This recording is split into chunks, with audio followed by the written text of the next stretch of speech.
ఎవరైనా సరే ఆరోగ్యంగా ఉండాలంటే శుభ్రత పాటించాలి. మరి శుభ్రత కావాలంటే ఎలిం ప్రొడక్ట్స్ వాడాలి. మీరు అంటే ఓకే, మీరు ఎక్కువగా కామెడీ రచయితగా, ఇలాంటి ఎమోషనల్ సీన్స్ రచయితగా బాగా జనాలకి, ఇండస్ట్రీ వాళ్ళకి, ప్రేక్షకులకు తెలుసు. కానీ చాలా విచిత్రంగా మీరు ఓంకారం అనే సినిమాకి రాశారు, రాజశేఖర్ ఉపేంద్ర డైరెక్టర్గా. కానీ అది ఏంటంటే అది జనాలు ఇప్పటికీ చాలామందికి తెలిసి ఉండదు. మీరు దానికి రైటర్ అనే విషయం చాలామందికి తెలియదు, ఏది డైలాగ్ రైటర్ అని. అసలు అలా ఎలా సెలెక్ట్ చేసుకున్నారు మీరు? ఒక యాక్షన్ సినిమాకి ఎల్బి శ్రీరామ్ ఏంటి అనేది ఎవరు అసలు ఆ డైరెక్టర్కి తెలియక తీసుకున్నారా? ఇందాక దాంట్లో డబ్బింగ్ సినిమాలు అది ఆ టాపిక్లోనే చెప్దాం అనుకుని అన్నం ఉడికేసింది, నువ్వు అడిగిన దానికి సరిపోయింది అనుకుని ఆపేసాను. కానీ అది నువ్వు మళ్ళీ అడగడం నేను అన్ఎక్స్పెక్టెడ్. అది కూడా ఇప్పుడు చెప్పచ్చు. ఓంకారం అనే ఓం సెన్సేషనల్ హిట్, మామూలు హిట్ కాదు. ఉపేంద్ర ఆ వేషం వేశాడు. ప్రేమ, ఇందులో కూడా ప్రేమే, అందులో కూడా ప్రేమే. కేవీకే మన ఈయన సత్యనారాయణ గారు, కేవి సత్యనారాయణ గారు ప్రొడ్యూసర్. ఆయన రాజశేఖర్ గారిని హీరోగా పెట్టుకుని, సేమ్ ఉపేంద్రని హీరోగా కాకుండా డైరెక్టర్గా పెట్టుకుని, అదే ప్రేమను పెట్టుకుని తెలుగులో చేయడానికి మంచి గ్లామరస్ ప్రోడక్ట్గా చేయాలని అనుకుని ఇలా ఒక్కొక్కళ్ళు ఒక్కదాన్ని పెట్టుకుంటూ డైలాగ్ రైటర్గా ఎల్బి శ్రీరాముని పెడదాం. మంచి అప్పటికి నాకు కొంత పేరు తగిలాడింది, పేరు ఉంది, మంచి రైటరు, బాగా తపన పడి రాస్తాడు ఇవన్నీ అనుకుని నన్ను పెట్టారు. పెట్టాక నేను ముందు నాకు ట్రాన్స్లేషన్ స్క్రిప్ట్ ఇచ్చారు. ఇచ్చిన తర్వాత శాంపుల్గా 4 సీన్లు రాసి ఉన్నానప్పటికీ ఆయన ఓ రోజు పిలిచాడు ఉపేంద్ర గారు. సార్, శ్రీరామ్ గారు ఎలా రాస్తున్నారు, ఎంతవరకు వచ్చింది ఏంటి? సారీ అండి, ఇంకా ఎలా బాగా రాయాలనే తపనతో 4 సీన్లు రాశాను ప్రస్తుతానికి. టైం అప్పుడు 2 రోజులు 3 రోజులు అయిపోయింది.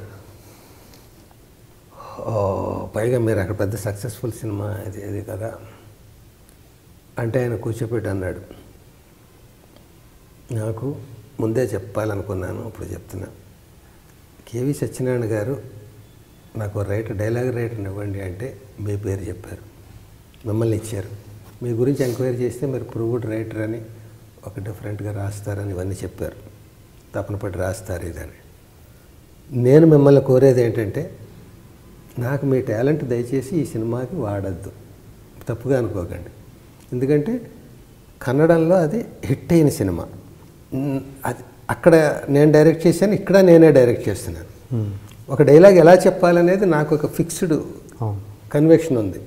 ఇక్కడ నా బదులు రాజశేఖర్ గారు చెప్తాడు, ఆయన చేత నేను చెప్పించాలి. పరభాష నాకు కాబట్టి నా మైండ్లో ఉన్న ఏయ్ ఆగక్కడ అని అన్నా అనుకో, ఆగక్కడనే ఉండాలి. నాకు ఏంటి ఎటు వెళ్తున్నావు, ఆగు కాసేపు అక్కడ అని రాస్తే నేను కన్ఫ్యూజ్ అవ్వడం, లేకపోతే నా ట్రెండ్ కాదు అది. నా భాష అయితే 2 కన్నడే అయితే మేనేజ్ చేస్తాను, కానీ ఇంకో భాషలో నేను రాస్తున్నప్పుడు నాకు డైలాగ్ టు డైలాగే కావాలి. కాబట్టి దయచేసి మీ టాలెంట్ కాకుండా మీ ఇమేజ్నే నాకు వాడండి. మీ టాలెంట్ ఈ సినిమా వరకు నాకు వద్దు. ఇప్పుడు మరి ఏం చేద్దాం? టాలెంట్ వాడకుండా నాది యాజ్ ఇట్ ఈజ్ రావాలంటే ఏం చేయాలంటే, నేను అన్నీ ఇంగ్లీష్లో చెప్తాను, వెంటనే దానికి మీరు తెలుగులో రండి. ఎదురుగా కూర్చుందాం, టేబుల్ మీద చెరో కుర్చీ వేసుకొని. వేరే హోటల్ రూమ్ అది కాదు, ఇక్కడ ఆఫీసులో కూర్చుంది. లుక్ హియర్, ఇటు చూడు, shut up normal, please think, కొంచెం ఆలోచించు. నేను అనగానే మీకు ఏమో ఇంకా ఆలోచించకండి మీరు. నేను అనగానే మీకు ఏం తడుతుందో మీరు అది రాయండి, మీకు ఉన్న అనుభవంతో. అందులో ఏమొస్తే అది భలే ఉంది కొత్తగా అనేది అనుకున్నాను. 3 సిట్టింగ్స్లో 3 హాఫ్ డేస్ 3 ఫుల్ డేస్ అయిపోయింది మొత్తం స్క్రిప్ట్. అది కూడా ఆడుతూ పాడుతూ, ఆయన ఏదో లంచ్ బ్రేకులు, బ్రేక్ఫాస్ట్ బ్రేకులు, ఇలా అన్నీ అవుతూ గ్యాపులతో అలా రాస్తే 3 రోజులు అయిపోయింది స్క్రిప్ట్. లేకపోతే నేను 30 రోజులు రాసేవాడిని. ఇలా మదన పడుతూనే ఉండేవాడిని, చెరుకు పిప్పు తిప్పుతూనే ఉండేవాడిని, అలా ఉండేది. భలే ఉందే ఇలాగ అనుకున్నాను. అలాగే నాకు క్రాంతి కుమార్ గారి దగ్గర అరుంధతి సినిమా, సౌందర్య, అందులో నేను ఆయనతో నన్ను బాగా ప్రేమించేవాడు. ఆయన ఆ ఒక్క పాడితే అదేగా ఎక్స్పీరియన్స్ తప్ప.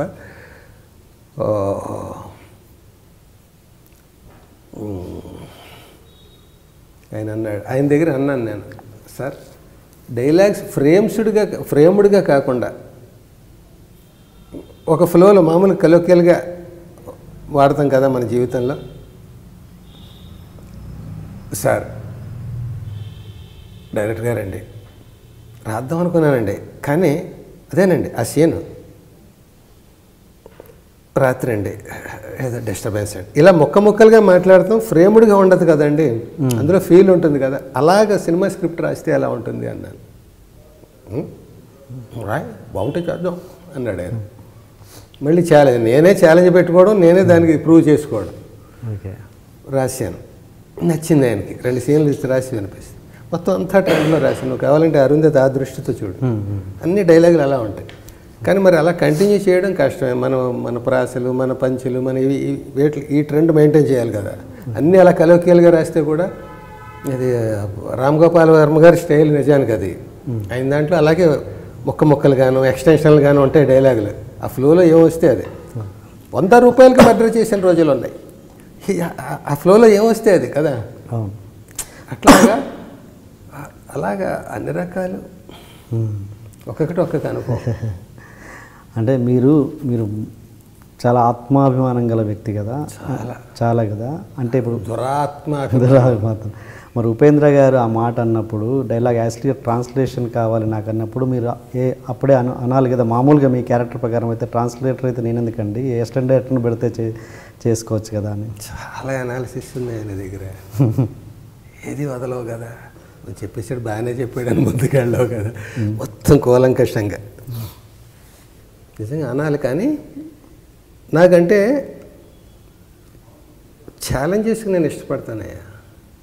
ఇలా రాయి అన్నాడు, పోనీ అలా ఎందుకు రాయకూడదు, బాగానే ఉంటుంది. నేను ఇలా కలోక్యల్గా మాట్లాడతానని అరుంధతిలో అన్న నేను, ఇతను నాకు ఎలా కావాలో అలా రాయండి. అది ట్రాన్స్లేషన్ అయినా నీ ఇష్టం వచ్చినట్టు రాయమంటున్నాడు కదా. ఓకే, అండర్స్టాండ్ కింద నించో అని రాయమంటలేదు కదా. అర్థమైందా? అండర్స్టాండ్కి మీనింగ్ ఏంటి? అండర్స్టాండ్ కింద నించో కాదు, అండర్స్టాండ్ అర్థమైందా. అండర్స్టాండ్కి నువ్వేం రాస్తావు అదే రాయి. కింద నించో అని రాయమని బౌండరీస్ ఇవ్వలేదు ఆయన. నేను అంటూ ఉంటాను, దానికి కరెక్ట్ తెలుగులో మీరు ఫీల్ అయిన తెలుగు రాయండి అన్నాడు. నాకు స్వాతంత్రం ఇచ్చినట్టే. కానీ ఆలోచిస్తూ ఫ్రేమ్ చేస్తూ రాయొద్దు. నేను నా స్క్రిప్ట్ నేను ఇంగ్లీష్లో రాసుకున్నాను. ఎప్పుడైతే నేను తెలుగులో చేయాలనుకున్నానో డైలాగ్ రైటర్తో నాకు ఈ ప్రాబ్లం వస్తుందని నేను ఊహించి ఇంగ్లీష్లో రాసుకున్నాను. నాకు కన్నడ వచ్చు, ఇంగ్లీష్ వచ్చు, తెలుగు ముద్దగా వచ్చు. దాన్ని ముద్దుగా రాయండి మీరు. నేను అంటాను, మీరు వెంటనే రాయండి. అదే ఎల్వి శ్రీరామ్ స్టైల్, అదే అనుకుందాం ఈ సినిమాకి. నాకు నచ్చింది అది. అలాగే క్రాంతి కుమార్కి ఇచ్చిన ఆఫర్ ఆయనకి ఇచ్చింది నాకు నచ్చింది. ఇలాగే ఇంకో అనుభవం చెప్పాలంటే రైటర్గా చాలా ఉన్నాయి. సంగీతం శ్రీనివాసరావు గారు, ఆయన అంటే నాకు విపరీతమైన అడ్మిరేషన్. నాకేంటి అందరికీనా. ఎందుకంటే ఆయన వయస్సు రీత్యా, ఇందాక మాయాబజార్ గురించి మనం అది ఎందుకు ఆ గొప్పది ఏదో టాపిక్ వచ్చింది ఇందాక. ఇండియన్ బెస్ట్ స్క్రీన్ ప్లే సినిమాల్లో మాయాబజార్, షోలే అని చెప్తారు. అది పెద్దవాళ్ళు అన్నమాట, నేను ఇచ్చిన సర్టిఫికెట్ కాదు. నాకు అసలు ఆ సినిమాని అర్థం చేసుకోవడానికే చాలా కష్టం అవుతుంది. పాండవులే లేకుండా భారతాన్ని చెప్పిన సినిమా. ఇలా చాలా ఉన్నాయి దాని క్వాలిటీస్. పెట్టి మాయా పెట్టి, ఎస్వి రంగారావు గారు, సావిత్రి వాళ్ళు ఒకళ్ళొకళ్ళు మార్ఫింగ్లు అవి అవ్వడం, అవన్నీ కొత్త రోజుల్లో. చాప ఎలా తెరిస్తే మురుచుకుపోవడాలు ఇవన్నీ. సో అట్లా ఆ రోజులు అప్పటి నుంచి ఉన్నాడు ఆయన ఈ సంగీతం శ్రీనివాసరావు గారు. పాత రోజుల సినిమాల దగ్గర నుంచి ఉన్న, అప్పుడు అసిస్టెంట్ డైరెక్టర్గా, అసోసియేట్గా అలా ఉన్న ఆయన. ఇప్పటికి ఎంత ఎనర్జీ లెవెల్స్ అంటే ఆయనవి, ఏ కుర్రాడితో అయినా పోటీ పడగలడు ఆయన. ఆయన దగ్గర నేను చెయ్యాలని కోరిక నాకు అప్పటి నుంచి. ఒక ఛాన్స్, ఒక్క సినిమా నాకు అట్లా. విశ్వనాథ్ గారి దగ్గర సినిమా, బాపు గారి దగ్గర, జంజాల్ గారి దగ్గర ఛాన్స్ లేదు. బాపుకి రమణ గారు ఉన్నారు, జంజాల్ ఉన్నాడు. ఇలా కొందరు దగ్గర చేయాలని కోరికలు. ఆ కోరికలు ఆయన దగ్గర చేయాలి ఎప్పుడైనా. లెజెండరీ, ఆ పాతకాలం నాటి ఆయన కామెడీ అంత భలే ఉంటుంది. ఆ స్లాబ్ స్టిక్ అదంతా భలే ఉంటుంది. నేను కూడా కామెడీ ప్రూవ్ చేసుకున్నవాడిని ఇవన్నీ అని కలలుగా అన్నాను. తీరా రాజేంద్ర ప్రసాద్ గారి సొంత సినిమా మేడం, ఇంకేంటి నా హీరో, నా స్టార్టింగ్ సినిమాలన్నీ హీరో రాజేంద్ర ప్రసాద్ గారు. అప్పులప్పారావు, ఆ ఒకటి అడకు, ఇలా స్టార్టింగ్ సినిమాలన్నీ రాజేంద్ర ప్రసాద్ హీరో. అప్పట్లో నేను వేరే హీరో అయినా కూడా ఈయన ట్రెండ్ని దృష్టిలో పెట్టుకుని ఇదే డైలాగ్ ఈయన ఇలా చెప్తాడు, ఆయన నోట్లోంచి వస్తే కొత్తగా ఉంటుంది, అలా కొంచెం అట్లా బ్యాలెన్స్ చేసుకుంటూ రాశాను. అప్పుడు ఆ కొత్త ఆర్టిస్ట్కి కొత్తగా ఉండేది, ఇది ఇమిటేషన్లా కాకుండా. అలాగా మన హీరోయే ప్రొడ్యూసర్ మేడంలో అని ఆయన ఇంటికి వెళ్ళాను, రాజేంద్ర ప్రసాద్ ఇంటికి. అంటే ఏంటి ఎలా వచ్చారు, బాబాయ్ ఏంటి నిజమా, ఆయన స్టైల్లో ఉత్సాహంగా మాట్లాడాడు. మేడం సినిమాకి డైలాగ్స్ అవకాశం ఇస్తారేమో అని వచ్చాను అడగడానికండి. నా ఎల్బి శ్రీరామ్ ఛాన్స్ కోసం ఇంటికి వచ్చి ప్రొడ్యూసర్ని అడగడమా, insult, you are writing, you are my writer అన్నాడు ఆయన. ఇంకా మనకి కాదండి, నాకు ఎప్పటి నుంచో కోరిక, ఇంకో సినిమాకి అయితే నేను సిగ్గుపడేవాడిని అడగడానికి, ఆయన దగ్గర రాయాలని నాకు కోరిక అండి. మీరు ప్రొడ్యూసర్, ఆయన దగ్గర ఎలా అడగగలను, నేను అడగలేను, మీరు ప్రొడ్యూసర్, మిమ్మల్ని అడిగేయచ్చు. అందుకని ఒక ఛాన్స్ చూద్దాం, మీరు కమిట్ అయ్యి ఉంటే ఓకే, లేకపోతే మీరు రాస్తున్నారు ఫలానా చోట రండి, నేను చెప్తాను శ్రీనివాస్, ఇవన్నీ అన్నారు. అంతే. తర్వాత అనుకోకుండా ఏమైందంటే ఆ ఊళ్ళో ప్రతాప్ హోటల్ అని అక్కడ ఉండేది చెన్నైలో, అక్కడ సెట్టింగ్స్, డైరెక్టర్ గారు వచ్చేవారు కాదు, ఈ కో డైరెక్టర్స్ వాళ్ళు నేను. ఆ క్రేజీ మోహన్ అన్న ఆయన తమిళ్లో రాసేసాడు మొత్తం. ఆ స్క్రిప్ట్ తమిళ్లో రాసింది, కో డైరెక్టర్లు తమిళ్ నుంచి తెలుగు ఏంటో చెప్తారు, అది నేను తెలుగులో రాయాలి. ఇప్పుడు ఈ సేమ్ ఉపేంద్ర టాపిక్ లాగి, ఇదేంట్రా ఇలా వచ్చింది. అప్పటికి నేను ఇంకా ఇది రాయలేదు, ఓంకారం రాయలేదు. ఓంకారం హైదరాబాద్ షిఫ్ట్ అయ్యాక 94లో షిఫ్ట్ అయిన తర్వాత రాశాను, అది మద్రాసులో ఉండగా అనుభవం. ఇదేంటిది, నేను ఎంతో కలల కన్నా చోట crazy Mohan great writer, doubt లేదు. అది నేను యాజ్ ఇట్ ఈజ్ రాస్తే ట్రాన్స్లేషన్ అవుతుంది కదా, నా అర్జీ ఎలా తీరుతుంది, ఇలా రాయమంటున్నారేంటి, ట్రాన్స్లేటర్ కదా దానికి కావాలి, రైటర్ కాదు కదా అనుకుని, సరే పెద్దవాళ్ళతో అట్లా మనం అలా అనకూడదు, ఛాన్స్ ఎందుకు వచ్చిందో రా అని రాశాను. రాసిన తర్వాత అంతా నన్ను నేను కళ్ళాలు వేసుకొని, నోటికి దానికి కళ్ళాలు వేసుకొని రాశాను. కో డైరెక్టర్ వాళ్ళు చెప్తుండేవారు, ఆహా ఇలాగ రాశాను. షూటింగ్ హైదరాబాద్, నాకు ఇక్కడ లోపల ఇంకొకటి 2 అవకాశాలు ఉన్నాయి ఇక్కడ, నేను ఉంటే రాసుకునేవి. హైదరాబాద్లో నేను ఉండాలి, షూటింగ్ ఆయనకి సంగీతం గారికి దగ్గర ఉండాలి రైటర్. నన్ను అక్కడ ఎక్కడో గెస్ట్ హౌస్లో పెట్టారు, రోజు షూటింగ్కి రావాలి, రాత్రి రేపటి సీన్లు హోంవర్క్ చేయాలి. ఏం చేయాలో తెలియదు నాకు. సెట్లో ఆయన అన్నీ మార్చేస్తున్నాడు. నేను ఇంకో వెర్షన్ రాయమంటే రాస్తున్నాను, ఇది ఆయనకి నచ్చట్లేదు. ఆయనకేం కావాలో నాకు తెలియట్లేదు, నేను రాసింది ఆయనకి నచ్చట్లేదు. అదేమో ట్రాన్స్లేషన్ చేశాను ఆ ఊళ్ళో, నేను చేస్తున్న మెట్లు దిగి చేసిన పనులు ఇవన్నీ. ఇక్కడికి వచ్చాను, ఆ మద్రాసులో ఉంటే 1-2 ఛాన్సులు ఉన్నాయి నాకు, వదులుకుని ఇక్కడికి వచ్చాను. ఈ గెస్ట్ హౌస్లో పడేశారు. షూటింగ్కి వెళ్తున్నాను, గెస్ట్ హౌస్లో ఉంటున్నాను. నా ఊరే హైదరాబాద్, కానీ పరాయి దేశంలో ఉన్నట్టు ఉంది నాకు. వాళ్ళందరూ షూటింగ్కి వెళ్ళి నేను రూమ్లో ఇచ్చాను. తృప్తి లేదు, కొట్టలేదు, ఇలా వచ్చింది ఏంటి అని అనుకుని చూశాను. సెట్కి వెళ్తుంటే అక్కడ నేను రాస్తూనే ఉండట్లేదు, ఇంకోటేవో ఉంటున్నాయి. ఓ రోజు కూర్చొని చెప్పాను, సార్ నేను ఎంతో కలలు కన్నానండి మీ దగ్గర రాయాలని. నేను జనరల్గా అడగడానికి సిగ్గుపడతాను ఎవరిని అడిగినా, చిన్నవాళ్ళైనా పెద్దవాళ్ళైనా కూడా. మీ దగ్గర మాత్రం అడగాలి, లేకపోతే అవకాశం రాదని ప్రొడ్యూసర్ ద్వారా వచ్చానండి. నన్ను ట్రాన్స్లేట్ చేయమన్నారు సార్ క్రేజీ మోహన్ గారి స్క్రిప్ట్ని. నేను గోస్ట్ వర్క్స్, ట్రాన్స్లేషన్స్ అట్లాగా చేయడానికి నేను ఎందుకు సార్, ఎందుకంటే నేను కొన్ని ఆశయాలతో వచ్చాను. నేను పుడింగి నేను కాదు, తపన పడే ఇది ఉంది నా దగ్గర. నాకు మంచి మేత కావాలి నాకు, నా కళానికని అనుకుని. బట్ ఇలాంటి అవకాశం వచ్చిందండి. అయినా రాశానండి నేను. ఇక్కడికి వచ్చే కూడా మీరు ఇంకో వెర్షన్ ఏమైనా రాస్తున్నాను, సెట్లో మీరు మార్చమంటే నేను మారుస్తున్నాను, కానీ అక్కడ షూటింగ్లో నాది ఉండట్లేదు. ఇలాగ ఒక రోజు కాదు, ఒక సీన్ కాదు, రోజు ఇదే తతంగా జరుగుతుంది. ఇలా కొన్నాళ్ళకి సినిమా అయిపోతుంది, 2 నెలలు ఇలాగ నేను మౌనంగా ఉంటే. నేను ధైర్యం చేసి అంటున్నాను సార్, నేను కరెక్ట్ కాదు సార్ ఈ సినిమాకి. నేను కలలు కానీ ఉండొచ్చు కానీ కరెక్ట్ కాదు. ఎందుకంటే మీ వేవ్ లెంగ్త్ నేను పట్టుకోలేకపోతున్నాను. నేను రాసింది మీకు నచ్చట్లేదు, నా మీద మీకు శత్రుత్వం లేదు, కానీ మీరు అనుకున్నట్టు రాయలేకపోతున్నాను. నేను రాసింది మీకు మీకు నచ్చట్లేదు, మీరు అనుకున్నది నేను రాయలేకపోతున్నాను. నేను రాసింది మీకు నచ్చట్లేదు. ఇలా అయితే నేను అసంతృప్తి, మీరు అసంతృప్తే కాకుండా ప్రాజెక్ట్ పాడైపోతుంది సార్. ప్రాజెక్ట్ పాడు చేయడానికి కాదు నేను కలగన్నది, మీ దగ్గర రాసి ప్రూవ్ చేసుకోవడానికి. అది జరుగుతుందేమో అని ఎట్లా కుస్తీ పట్టాను సార్, జరగదని తెలిసిపోయింది. బెటర్ మీరు ఇంకో రైటర్ని పెట్టుకోండి సార్. సడన్గా చెప్పేసి కూడా నేను ప్రాజెక్ట్కి అన్యాయం చేయదలుచుకోలేదు. ఇంకో రైటర్ గురించి మీరు ఆల్టర్నేట్ గురించి ఆలోచించండి. ఇంకో రైటర్ ఎప్పుడు దొరికితే అప్పుడు నేను మద్రాసు వెళ్ళిపోతాను. ఈవేళ దొరికితే ఈవేళ వెళ్ళిపోతాను, 10 రోజుల తర్వాత దొరికితే 10 రోజుల తర్వాత. భలే అన్నాడు ఆయన. శ్రీరామ్ గారు, రాఘవేంద్రరావు గారు గ్రేట్ డైరెక్టర్, చిరంజీవి గారు, కమల్ హాసన్ గ్రేట్ యాక్టర్. వాళ్ళిద్దరూ కలిసి చేయలేదు. ఎవరు తక్కువ ఇద్దరులో? ఇద్దరు గ్రేట్. కొన్ని అట్లా సెట్ అవ్వకపోవడం అది తప్పు కాదు. మీరు తపన పడుతున్నారు చేయాలని.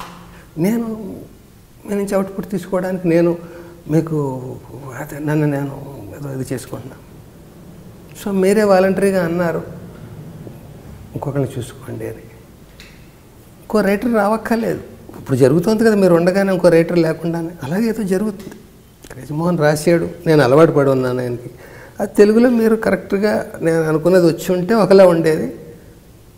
మీరు అలా ట్రాన్స్లేషన్ చేయడం మీకు ఇష్టం లేక మీరు ఇంకోలా ఏదో అనుకుని ఏదో మొత్తానికి ఇబ్బంది పడుతున్నారు. మీరు అన్నట్టుగా ఇబ్బంది పడడం మంచిది కాదని మీరు ఎక్స్ప్రెస్ చేయడం నాకు నచ్చింది. మీరు ఎప్పుడంటే అప్పుడు హ్యాపీగా వెళ్ళచ్చు. మీరు రైటర్గా ఉన్నప్పుడు ఆర్టిస్టులు కొంతమంది ఉన్నారు కదా, ఆర్టిస్టులు ఇప్పుడు అయినప్పుడు అంటే ఇప్పుడు వాళ్ళు మీకు తోటి నటీనటులు అయ్యారు. అంటే అప్పుడున్న రిలేషన్కి ఒక రైటర్కి ఆర్టిస్ట్కి ఉన్న రిలేషన్, ఇప్పుడేమో తోటి నటీనటుల రిలేషన్, దానికి దీనికి ఏమైనా వేరియేషన్ ఉందా? ఏముండదు. నేను రైటర్గా ఉన్నప్పుడు వాళ్ళకి నా మీద ఒక ఏ భావం ఉందో ఒక మంచి సద్భావం. యాక్టర్గా అయ్యాక ఇంకా కొంచెం మోర్ వాళ్ళ క్లబ్లో ఇంకొక కొత్త ఇన్వైట్ అయింది తప్ప నేను అక్కర్లేని గెస్ట్ని కాదు. Okay okay okay okay and ఇంకోటి సార్, ఒక రచయిత ఆర్టిస్ట్ అయినప్పుడు డైరెక్టర్కి ఒక అడ్వాంటేజ్ ఉంటుంది, ఒక డిసడ్వాంటేజ్ ఉంటుంది. ఒక అడ్వాంటేజ్ ఏంటంటే స్క్రిప్ట్ స్పాట్లో నడుస్తున్నప్పుడు స్పాట్ చేంజెస్కి అతను మిమ్మల్ని యూజ్ చేసుకోవచ్చు, తన రైటరే కదా అని ఇంప్రవైజేషన్కి బెటర్మెంట్ కోసం వాడుకుంటారు. కానీ ఒక డిసడ్వాంటేజ్ కూడా ఉంటుంది. ఏంటది మీకే తెలిసి ఉండాలి. రైటర్ ఇబ్బంది పడతాడు, మనం రాసిన మార్చేస్తున్నాడు అన్నట్టుగా, అంతేనా? డిసడ్వాంటేజెస్ ఉంటాడు అంటే దాన్నే మన సినిమా భాషలో చెప్పాలంటే ప్రతిదానికి వచ్చి వేలు పెడుతుంటాడు అని ఒక టాక్ కూడా స్ప్రెడ్ అయ్యే ప్రమాదం ఉంది. దీన్ని మీరు ఎలా ఫేస్ చేశారా? అది చాలా ఒక్కోసారి ఇబ్బందిగా మారుతుంటుంది మీకు తెలియకుండా. అంటే రైటర్స్లో కూడా 2 రకాలుగా ఉంటుందండి ఆలోచన విధానం. ఇప్పుడు ఒక డైలాగ్స్ కదా నేను ఇచ్చేది, స్క్రిప్ట్ మార్చాను కదా, స్క్రీన్ ప్లే మార్చను, స్టోరీ మార్చను, నా క్యారెక్టర్ మార్చను. ఆ రాసిన డైలాగ్ అంటే బెటర్ డైలాగ్ అని నేను అనుకుంటున్నది. ఒకసారి బెటర్ కాకపోయినా ఆ డైలాగ్ నేను ఓన్ చేసుకోవడం అంటారు, మనకు ఒక భాష ఉంది. సరే డైలాగ్ ఇది ఇలా ఉందండి, ఇలాగే మక్కి చెప్పాలి లేదు, మీరు ఓన్ చేసుకుని చెప్పండి అంటారు. ఓన్ చేసుకుని చెప్పండి అంటే ఆ చెప్పడంలో ఓ మాట కలవచ్చు, ఓ మాట తీసేయచ్చు, నా ఫ్లోలో పెట్టుకోవడం అన్నమాట. పైగా నేను ఆ యాక్సెంట్ మార్చినప్పుడు అందరూ ఆ యాక్సెంట్ని పట్టుకుని రాసి ఉండొచ్చు, రాసి ఉండకపోవచ్చు. ఈ రైటర్ ఎలాగ అతను రైటర్గా చూసుకుంటాడులే అని కొందరు అలా రాసి ఉండొచ్చు, కొందరు ఎలా మాట్లాడుతానో యాజ్ ఇట్ ఈజ్ వాళ్ళే అనుకుని రాసి ఉండొచ్చు. రైటర్స్లో కూడా 2 ఆలోచన విధానాలు ఉంటాయి. ఒకటి ఏంటంటే నేను రాసిందే వేదం, నేను రాసింది అక్షరం మార్చినా కూడా నన్ను ఇన్సల్ట్ చేసినట్టు అవుతుంది అనుకునేది ఒక ఆలోచన విధానం. ఓకే, వాళ్ళు డెఫినెట్గా వాళ్ళు ఫీల్ అవుతారు. అది ఒకసారి మరి డైరెక్టర్తో వాళ్ళు ఎక్స్ప్రెస్ చేస్తారు, ఒకసారి చెయ్యరు అనుకుంటాను నేను. కొందరికి ఎలా ఉంటుందంటే ఓకే డైలాగ్స్, ఈ డైలాగ్ ఎల్బి శ్రీరామ్ చేయి పెట్టాడు ఇందులో అని కింద సబ్ టైటిల్ వేయరు కదా. ఎవరికి వచ్చినా పేరు మనకే వస్తుంది. ఎవరికి వచ్చినా డైలాగ్ రైటర్గా పేరు వస్తుంది, మంచి డైలాగ్ రాశాడే అని అంటారు తప్ప పాడి చేయడం కూడా జరగదు. ఎందుకంటే ఆ నా నోట్లోంచి ఉచ్చరించాల్సింది నేను చెడ్డ డైలాగ్ మంచి డైలాగ్ రాసేసాడు నేను చెడగొట్టేద్దామని నేను అలా ఆ యాటిట్యూడ్ ఉండదు కదా. నా నోట్లోంచి ఎక్స్ప్రెస్ చేయాలి అది. పైగా నేను స్ట్రెయిన్ తీసుకుంటున్నాను దాన్ని బెటర్ చేయడానికి. అప్పుడు రైటర్ ఫ్లోలో రాసి ఉంటాడు, ఆ సమయానికి తట్టి ఉండకపోతే నేను కూడా అలా ఫేస్ చేసిన వాడిని, లేదా తట్టినా కూడా అంతకంటే ఇంకో బెటర్ నాకు సడన్గా దానికి ఒక ఉపమానం ఒక పంచు ఏదో పడింది నా దగ్గర, ఇది వాడితే అతను సంతోషిస్తాడు, రైటర్ క్రెడిట్ రైటర్కి వెళ్తుంది, నా క్రెడిట్ మంచి డైలాగ్ బాగా చెప్పాడని ఆర్టిస్ట్ క్రెడిట్ నాకు వస్తుంది అనే ఆలోచన విధానం ఉంటుంది ఎక్కువ మందికి. అలా ఉండడం వల్ల అసలు సమస్య లేదు. సమస్య కొందరికి ఏంటంటే నేను రాసింది మార్చకూడదు, నేను రాస్తే ఇంకా అది తిరుగులేదు అనేది కొన్ని ఉన్నవాళ్ళు హర్ట్ అవుతారు. అలా ఉన్నవాళ్ళు చాలా తక్కువ మంది ఉంటారు. మీరు రైటర్గా ఉన్నప్పుడు, మీరు ఇంకా యాక్టర్గా కాకముందు మీరు రైటర్గా ఉన్నప్పుడు మీకు ఎన్నో విషయాలు తెలిసి ఉంటాయి. నాకు కూడా నేను మీతో వర్క్ చేసినప్పుడు కూడా ఒక రైటరు ఏదో ఒక సీనియర్ ఆర్టిస్టులు ఎల్బి గారు రాసిన ఎలాగంటే అక్కడక్కడ మార్చి ఉండొచ్చు కరెక్షన్ కోసం. అప్పుడు మీ రియాక్షన్ ఎలా ఉండేది?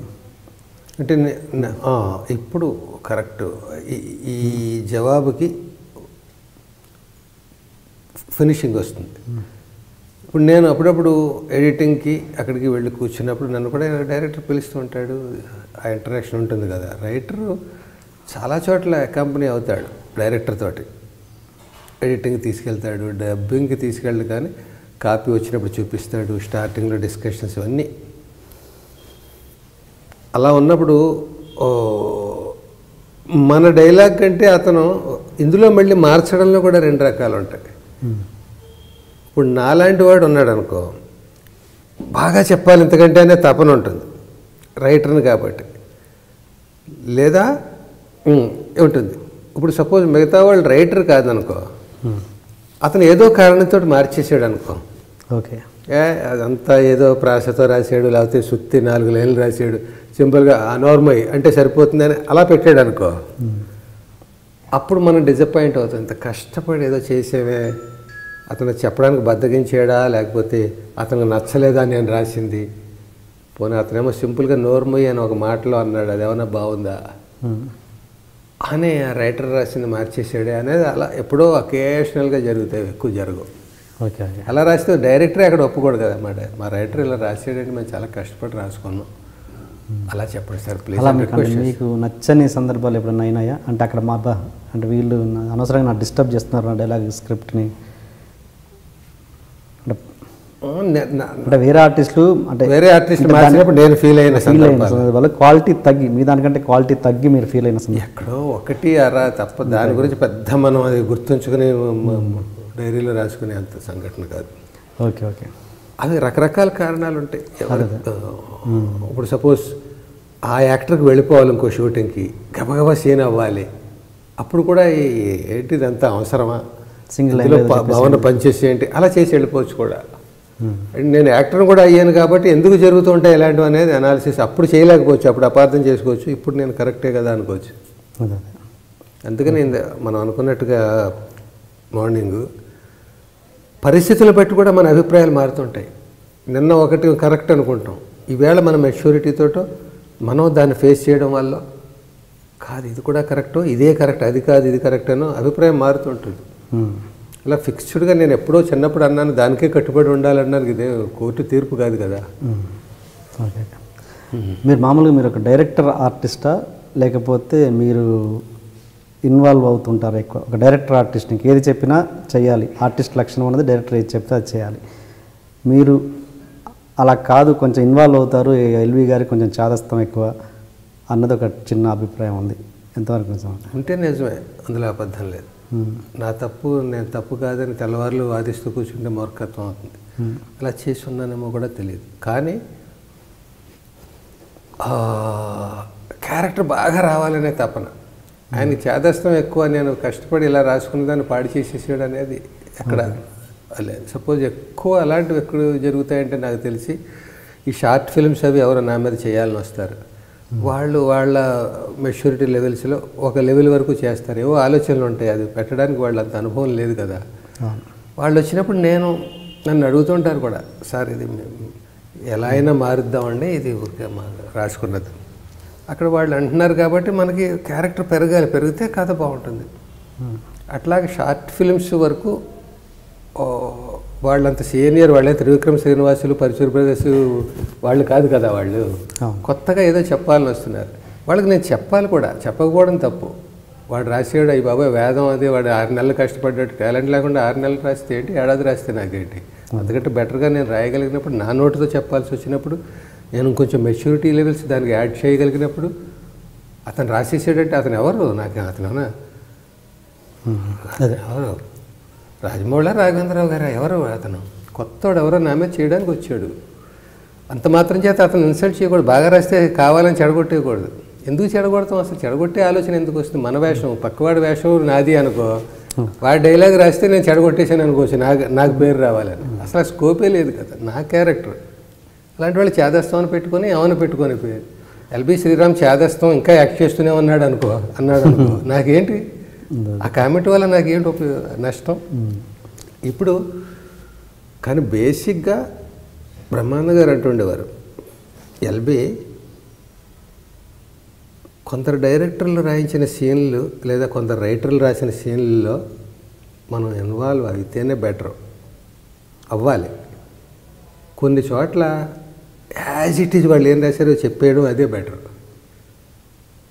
తెలిసిపోతుంది అది ఎలా ఉంది సీన్ అనేది తెలిసిపోతుంది. వాళ్ళు ఏదో ఆలోచనతో రాశారు, ఇక్కడ ఈ మాట ఈ ప్రయోగం ఎందుకు వాడారు అనేది మనకు తెలిసిపోతుంది వాళ్ళ మెచ్యూరిటీని బట్టి. అప్పుడు అస్సలు వేలు పెట్టకూడదు, ఫిక్స్ అయిపోవాలి మెంటల్గా. షార్ట్ రెడీ అంటే ఏం చెప్పాలి సార్. బాపు గారు సుందరాకాండలో రమణ గారు డైలాగ్ రాశాడు, పేదవాడికి పెద్ద పీఠ. పీఠ అంటారు కదా, పేట అంటారు కదా. ఆయన ఏదో ఉద్దేశంతో ఒక పదప్రయోగంలాగా పేదవాడికి ఒక కుర్చీ, పెద్ద కుర్చీ ఉండి అందులో పేదవాడు కూర్చుంటుంటాడు. గడ్డం ఇది బడి తాతాజీ లాంటి వాడు ఒక అతను కూర్చుంటుంటాడు. వాడిని ఉద్ధరించేస్తానంటూ కోట వాళ్ళు విలన్స్ వాళ్ళు ప్రచారం, ఎన్నికల ప్రచారం లాంటిది. రండి పేదవాడికి పెద్ద పీఠ అని పైన రాసి ఉంటుంది వెనకాల, ఆ కుర్చీ వెనకాల.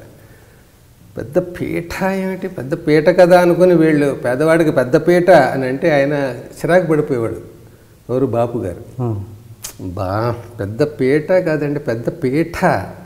మనకేమనిపిస్తుంది, తప్పు చెప్పేస్తాడు, పీఠ కరెక్ట్ అంటాడు ఏంటి అనిపిస్తుంది. కానీ అది వెంకటరమణ గారు, ముళ్ళపూడి రమణ గారు ప్రయోగం అది పీఠ అనేది. ఓకే, అందులోనే ఆయన పంచి పెట్టుకున్నది. ఎట్లా ఏ విధంగా కరెక్ట్ అదంటే ఒక చిన్న వెటకారంలాగా, లేకపోతే భాష పీట అనడం కూడా, పీఠ అంటే స్ట్రెస్ ఇస్తే గొప్పదని అనుకున్నాడు వాడు. ఆ పాత్ర యొక్క అలాంటి వాడు మనకు నాయకుడు అవుతున్నాడనో ఏదో చెప్పదలుచుకున్నాడు ఆయన.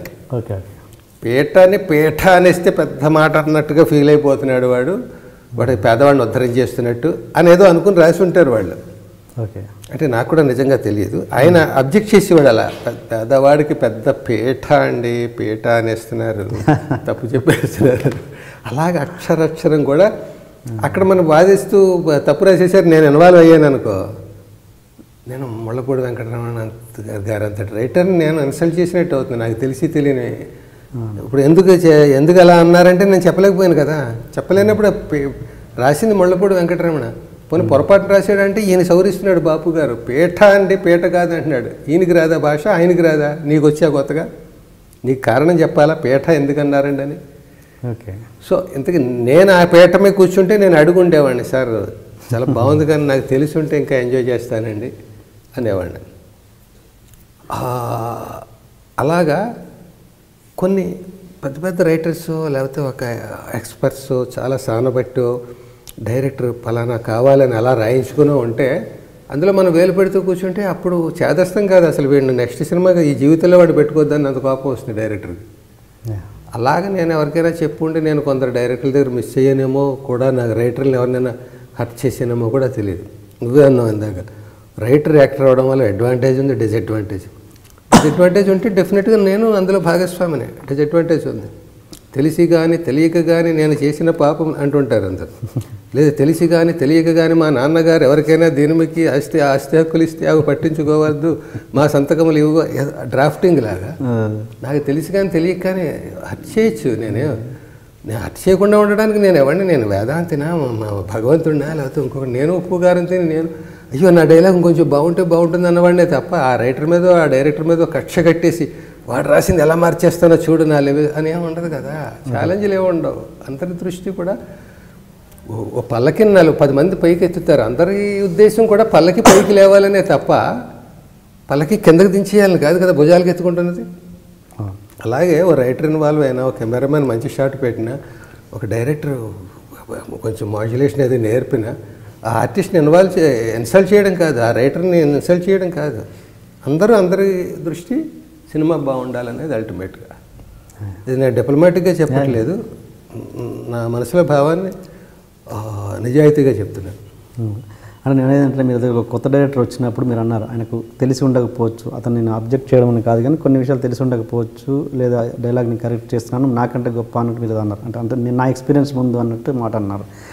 ఎట్లా అంటే కొత్త డైరెక్టర్ వచ్చినప్పుడు అతను తప్పు డైలాగ్ రాసి ఉండొచ్చు, అతనికి ఎక్స్పీరియన్స్ ఏం లేదు కదా, మీ ఎక్స్పీరియన్స్ తోటి చెప్పానన్నారు కదా. అంటే కొత్త అనేది వచ్చినప్పుడే కదా కొత్త యాంగిల్ ఏంటో తెలిసేది. మీరు ఇంకా మీ పాత పద్ధతిలో ఉండి కొత్త యాంగిల్ మీరు సవరించడానికి ప్రయత్నం చేస్తే మళ్ళీ మీరే అక్కడ కనబడతారు కదా. అప్పుడు అతను చెప్పాలి. ఎప్పుడైతే కొత్తగా రాశాడో, సార్ మీరు ఇంకా అక్కడే ఉన్నారు సార్, అపార్థం చేసుకోకండి అంటే, నాకు అది జీవితకాలం నాటుకుంటుంది. అది చెప్పగలగాలి అతను కొత్తగా రాసిన వాడైతే. ఓకే. ఇప్పుడు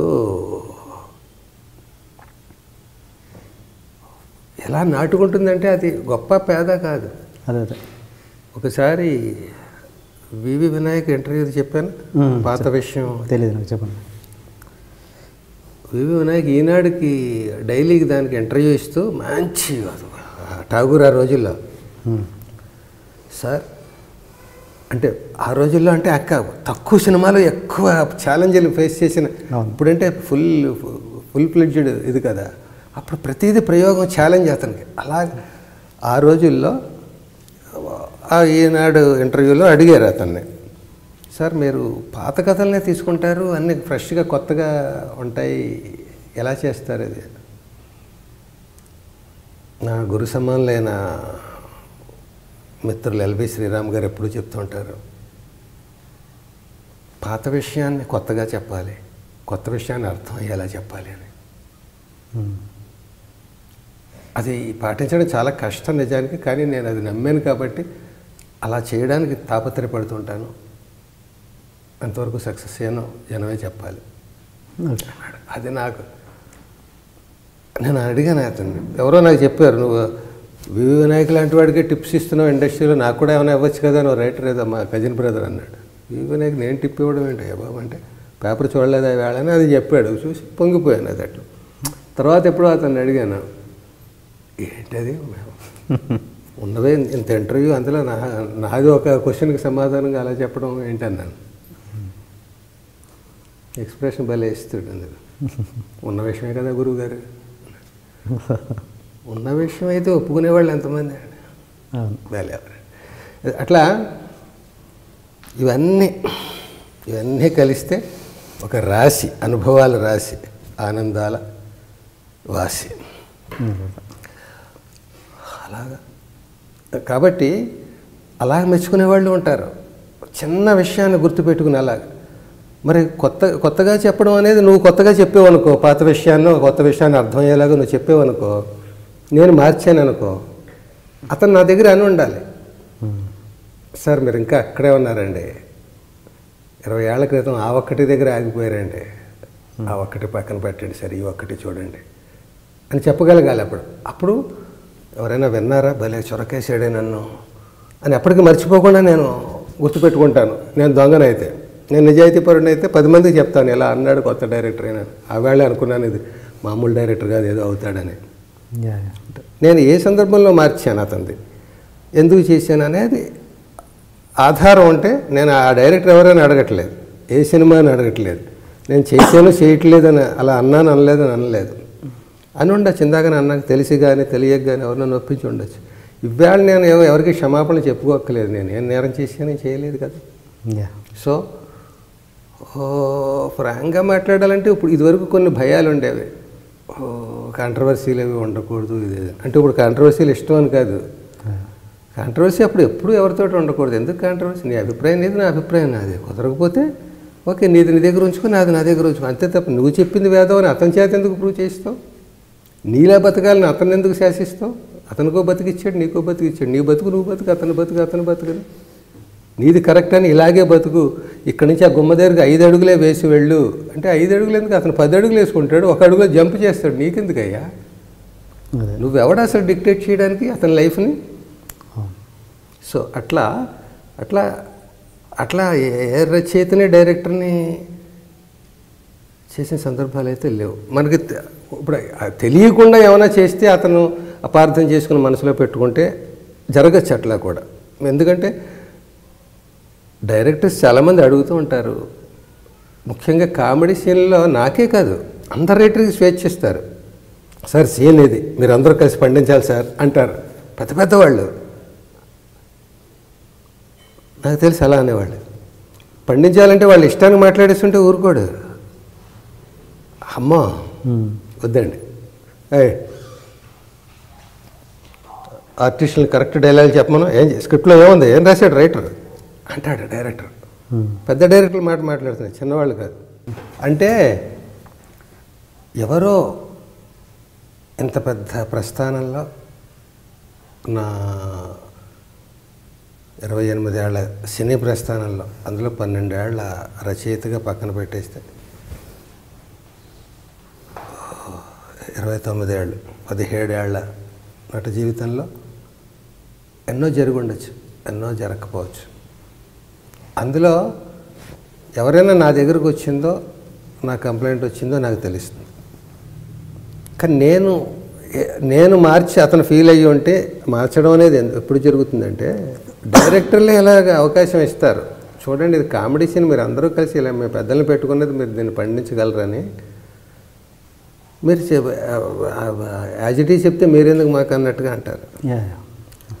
అందులో రైటర్లు ఉంటారు, రైటర్లు కాని వాళ్ళు కూడా ఉంటారు. సీనియర్ యాక్టర్లు అందరూ రైటర్లు కాదు కదా, అయినా వాళ్ళకి అవకాశం ఇస్తారు. వాళ్ళు చెప్తారు, స్పాంటేనియస్గా మాట అంటారు. వాళ్ళు అన్నది భలే ఉందని ఎంజాయ్ చేస్తాడు ముందు డైరెక్టర్. అక్కడ రైటర్ ఉండడు, మా రైటర్ ఏమనుకుంటాడో అని అనుకోడు, డైరెక్టర్కి బాగుండడం కావాలి. అప్పుడు ఆ రైటరు అపార్థం చేసుకున్నా మనం ఏం చెప్పలేం, చేసుకోకుండాను ఉంటాడు. ఇది పర్టికులర్ విధానం పర్టికులర్ సందర్భంలో ఇలా జరిగిందని నువ్వు చెప్తే నేను చెప్పగలుగుతాను. ఇన్ జనరల్ అయితే ఎక్కువ దీని గురించి మాట్లాడగలను. In general okay.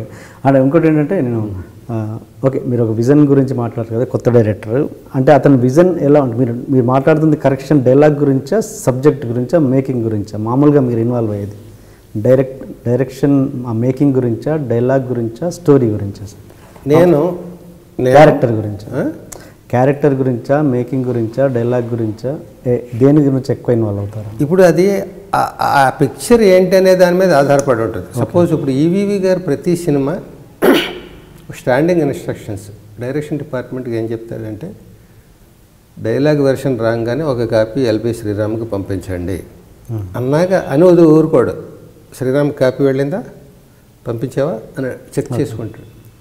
ఆయన నాకు ఇచ్చిన లైసెన్స్ ఏంటంటే నా క్యారెక్టర్ వరకు మొత్తం టోటల్ సినిమా నేను రాయను, నేను ఎందులో డిస్కషన్లో కూడా ఉండను కదా, నా క్యారెక్టర్ మీద నాకు తపన ఎక్కువ అని ఆయనకు తెలుసు. ఒకటి నాకు పంపిస్తాడు, మార్పులు చేసుకోమని సూచన అనమాట. మీ క్యారెక్టర్ డెవలప్ చేసుకుంటే నాకు అభ్యంతరం లేదు, నాకు నచ్చితే పెడతాను నేను. కానీ ఈవీవి గారు డిటిపి చేసిన దానికంటే ఎక్కువ స్టాంప్ అయిపోయి ఉంటాడు. రాత్రి ఫిక్స్ అయిపోయి రాత్రి షూటింగ్ చేసేస్తాడు బ్రెయిన్లో. ఓకే, ఓన్లీ ఇంప్లిమెంటేషన్ ఇక్కడ హిచ్కాక్ కొటేషన్ లాగా మీ కొత్త సినిమా ఎంతవరకు వచ్చింది అంటే సినిమా ఎప్పుడో అయిపోయింది, ఓన్లీ షూటింగ్ మిగిలింది అన్నాడు. అంటే షూటింగ్ అంత తక్కువ టోటల్ సినిమా మేకింగ్లో 2 టేబుల్స్ మీద సినిమా తయారవుతుంది. Writing table, editing table.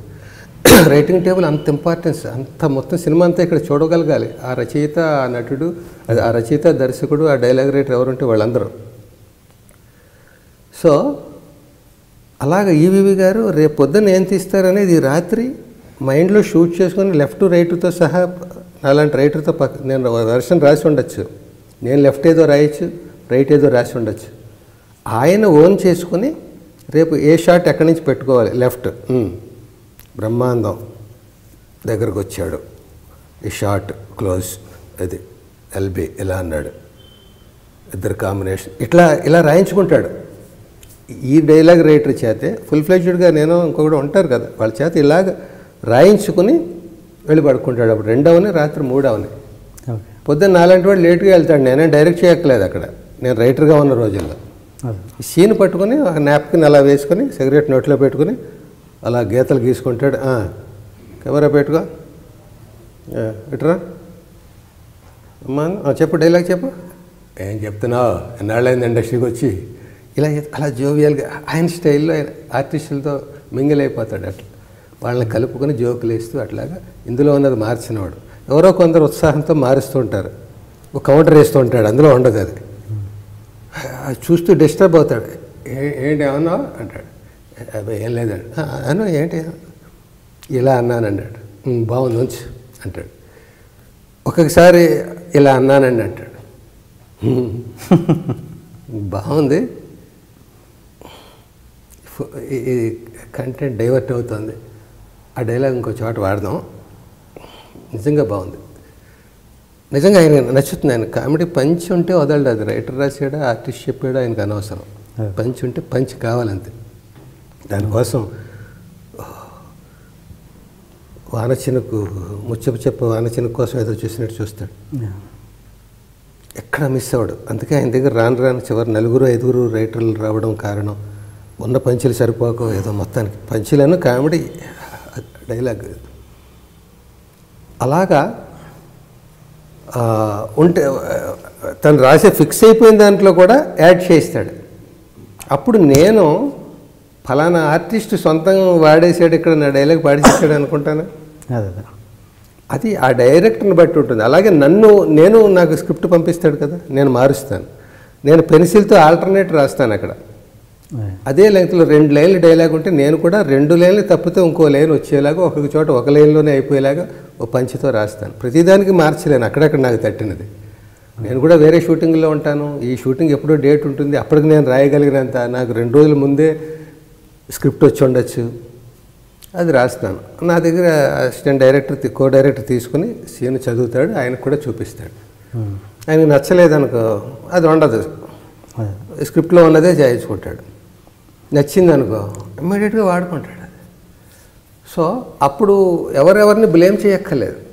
అలాంటప్పుడు అలాంటి డైరెక్టర్ల దగ్గర దానికి రైటర్ ఎవరైనా అయ్యి ఉండొచ్చు. మీరు ఏం మారుస్తారు, డైలాగా సీనా ఇదా అన్నావు నువ్వు, ఇంకో ఎవడో నా మీద షార్ట్ ఫిల్ము ఏదో తీద్దామని వచ్చాడు, లాంగ్ ఫిల్ము సొంత ఊరు తీద్దామని ఎవడు మా డైరెక్టర్ వచ్చాడు సునీల్ కుమార్ రెడ్డి గారు. నేను రైటర్ని, అఫీషియల్ రైటర్ని, నేను మార్చుకోవచ్చు. లేకపోతే ఇంకొకటి ఎవడో షార్ట్ ఫిల్మ్ నేను ఏ క్రెడిట్ తీసుకొని యాక్టింగ్ తప్ప, ఎందుకంటే అతను కొత్తవాడు ఏదో ప్రయోగం చేసి కథ అతను తెచ్చుకున్నాడు, మాటలు అతనివి, స్క్రీన్ ప్లే అతనిది, డైరెక్షన్ హాయిగా నువ్వే క్రెడిట్స్ తీసుకో. నాకు వేషం ఇంట్రెస్ట్ షార్ట్ ఫిల్మ్స్లో చేయడం, మార్పులు ఇలా చేద్దాం, నీ స్క్రిప్టే డెవలప్ అవుతుంది. నువ్వు ఇది డెబ్యూగా కదా చూపించుకోవాలనుకుంటున్నావు, ఇది ఇంకా చేస్తే ఇలా ఉంటుంది, ఇది నేను ఇలాగే చెప్పాలని రూల్ ఏం లేదు, నువ్వు చూసుకో, కావాలంటే ఇలా చేద్దాం. ఇది నేను ఇన్వాల్వ్ అయ్యేది. అప్పుడు క్యారెక్టరైజేషన్ మారుతుంది, వాడికి ఒక మేనరిజం వస్తుంది, నడక మారుతుంది, వాడు మొత్తం వాడిది ఏం అక్షరం లేకుండా కొత్తగా రాయను నేను, దాన్ని ఉన్నదే ఇంప్రవైజ్ చేసి ఇది చేస్తాను. అది మరి కొందరికి అది ఏమైనా మనస్తాపం అంటే వాళ్ళు రారు, వెళ్ళిపోతారు కదా, నా దగ్గర మళ్ళీ కలుస్తానండి, నేను ఇంకా నా చేత చేయించుకోరు కదా, వాడి స్క్రిప్ట్ మార్చేసానని. మీరు చేసే సినిమాలు క్యారెక్టర్ విషయంలో కూడా కాస్ట్యూమర్కి పని తక్కువ ఉంటుందంట, మీరే మొత్తం కాస్ట్యూమర్స్ అసలు చాలా బాగుంది అనే సినిమాలో కొత్తగా ఏదో క్యారెక్టర్ కావాలి, వాళ్ళు పాపం స్క్రిప్ట్ రాసేసుకున్నారు మొత్తం అంతా. నా క్యారెక్టర్ 2 సీన్ల క్యారెక్టర్ అది. నేను రామసక్కనోళ్ళలో నేను వినాయక్ కూర్చుని ఒక యాక్సెంట్ అది పెట్టి ఏదో చేసాం. ఆ సినిమా అనుకున్న రేంజ్కి ఆడలేదు. అది ఈవీవి గారు చూపిస్తే చూసి భలే ఉంది క్యారెక్టర్ మాడ్యులేషన్, దీన్ని ఫుల్ ఫ్లెడ్జ్డ్గా చేస్తే బాగుంటుంది అనుకుని ఆ టైంలో నేను అడిగాను, మీ దాంట్లో ఏమైనా వేషం ఉంటే చేస్తానండి, ఫస్ట్ ఫిల్మ్ కదా, మీద ప్రొడ్యూస్ చేస్తున్నారు కదా. నేను ప్రొడ్యూసర్, చాలా బాగుంది.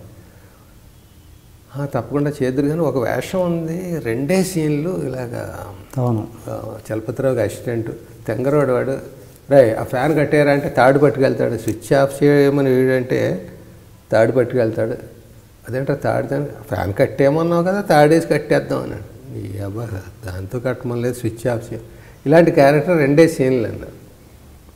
ఇంకా 2 సీన్లైనా అవకాశం, ఇంకా గోల్డెన్ ఛాన్స్ అని నేను ఇంత కట్ట రాసుకెళ్ళాను, 100 పేజీలు రకరకాల బిట్లు అన్నీ. కాస్ట్యూమ్స్ ఎలా ఉండాలి, వాడు ఎలా ఉండాలి, తెంగరోడు ఎందుకు అయ్యాడు, ఇవన్నీ అనుకుని వెళ్ళేటప్పటికి ఆయనకి చదివాడు, విపరీతంగా నచ్చింది. 2 సీన్లు ఉన్నాయి. ఈ స్క్రిప్ట్ ఇలా ఉంది, బాగా వచ్చింది, ఇందులో అన్నీ చాలా వాడుకోవచ్చు, కానీ 2 సీన్లు పని చేద్దామండి. హీరోయిన్ ఫాదర్ క్యారెక్టర్ ఒకటి ఉంది, అది 3 సీన్లు. అది ఎంఎస్ నారాయణ అనుకుంటున్నాం. ఎంఎస్ నారాయణ ఇంకో వేషం ఇవ్వడం ఏదో లేకపోతే ఈ సినిమా లేకుండా చేద్దాం. మంచి క్యారెక్టర్. ఈ హీరోయిన్ ఫాదరే ఈ తెంగరోడు కూడా అయ్యి ఉంటే 3, 2, 5 సీన్లు అవుతాయి, క్యారెక్టర్ నిలబడుతుంది అని చెప్పాడు. దాని ఆ కంటెంట్ చెప్పి ఇలా రాయండి, దీన్ని ఇలా మెర్జీ చేయండి అన్నాడు. అందులో ఇంక్లూడ్ చేసి తర్వాత ఇక్కడ 15 సీన్లు జరుగుతున్నాయి, ప్రతి సీన్లో మీరు ఉండాలి అని అలా రాయించాడు. తర్వాత ఇదంతా ప్రెస్ వాళ్ళు ఇక్కడి నుంచి ఇక్కడ కోరిమావిడ వచ్చి తెగ ఎంజాయ్ చేసేవారు ఆ క్యారెక్టర్. పెళ్లి చూపుల సీన్ అది జరుగుతుంటే నేను మూల నక్కుంటాను, రే మూల నక్కేవేంటరా, పెళ్ళి అమ్మాయికి పెళ్లి పెట్టుకుని రా కట్నం అది ఇవ్వాలి. కట్నం నేనేమి ఇస్తాను రా, మొలతాడు లేదురా మొర్రు అంటుంటేనే. ఇక బండేల జేబులో 30 ఉంటుంది, ఇలా కట్టుకురా కట్నం ఇవ్వాలంటే ఇప్పుడు వీళ్ళకి మనం వారి తెంగరే వాళ్ళు ఇవ్వడం కాదు, కట్నం ఇవ్వడం కాదు, ఏదో అలా. ఇవన్నీ వాళ్ళు ఎంజాయ్ చేస్తుంటేవారు. వాళ్ళకి ముందే తెలిసిపోతుంది కదా ఇంజనీర్లకి, ప్రెస్ వాళ్ళకి క్యారెక్టర్ ఏదో పట్టేలా ఉంది సత్యం అని చెప్తూ ఉండేవారు. ఆయన ఫస్ట్ పిక్చర్ ప్రొడ్యూసర్గా దాని మీద కాన్సన్ట్రేట్ చేశారు.